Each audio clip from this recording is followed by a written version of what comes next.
Bishop c5 is the main move. A rare move. As usual, Gukesh demonstrates a new idea early in the game. This time, however, it will backfire. White will achieve a pleasant position. Black's idea is to exchange on d4 and get the knight to c6. The downside to this strategy is that Black's king can be a bit unsafe in some positions without the knight nearby, although this may seem far from reality at the moment. c4. The best reaction, attacking the center.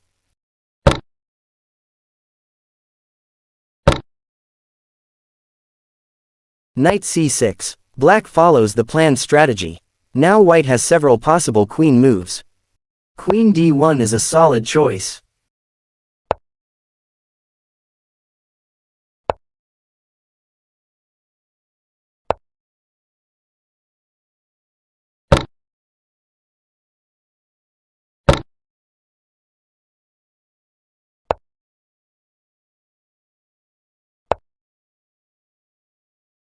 Knight b5. Attacking the bishop and improving the knight. This is an important moment. b3 is risky move.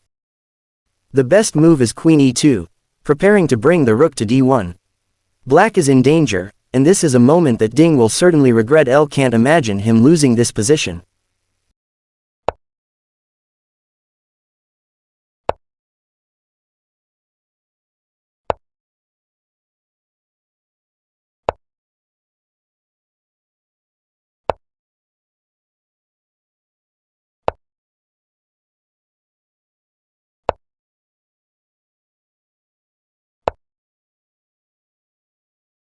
b5 is a good move, breaking White's structure and trying to destabilize the knight on d5. This hint of activity bothered Ding, who inexplicably decided to simplify the position instead of fighting for the initiative.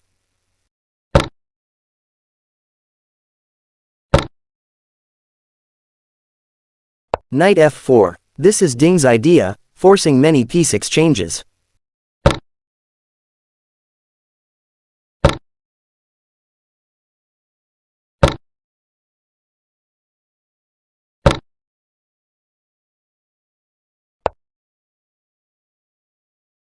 Rook fd1. The game is heading for a draw. At this point, likely no one could expect a different result than this. But chess, like sports and life in general, can surprise us. Bishop d7 is also possible, with the idea of exchanging bishops, since after that the endgames become easier to draw even if White loses a pawn on the queenside. The light square weaknesses on the kingside may seem scary, but they cannot be exploited. But Ding Liren played bishop f3.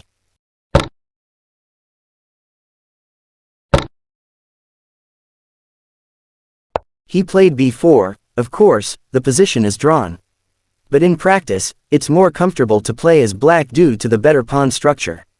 In addition, Ding was in time trouble and his last moves showed a great desire to fight desperately for a draw, which must have increased Gukesh's confidence.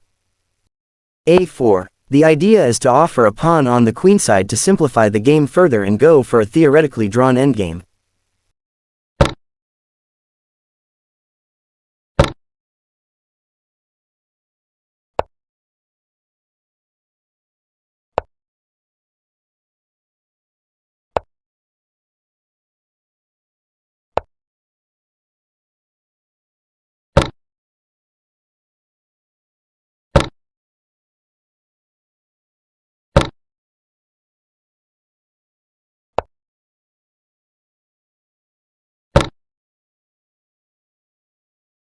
Bishop takes rook. Without rooks or bishops, the endgame is easily drawn, and Gukesh wouldn't even try too much.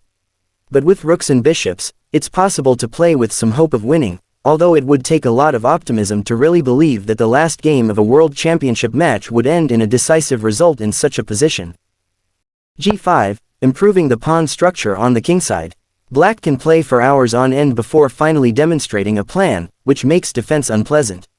As expected, the game went on for many moves without a change in the assessment. Of course, Black isn't willing to exchange bishops.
f3, Ding decides to exchange pawns, which is usually a good defensive strategy. Of course, he could have also kept waiting.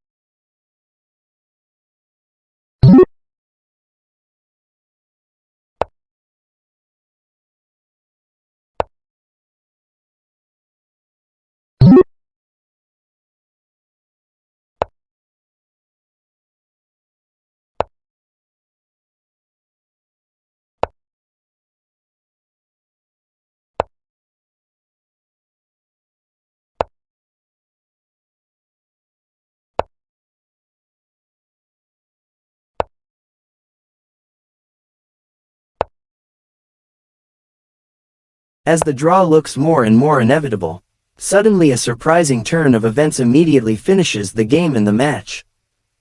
A heartbreaking end to a dramatic match. This horrible blunder allows Black to liquidate into a winning pawn endgame.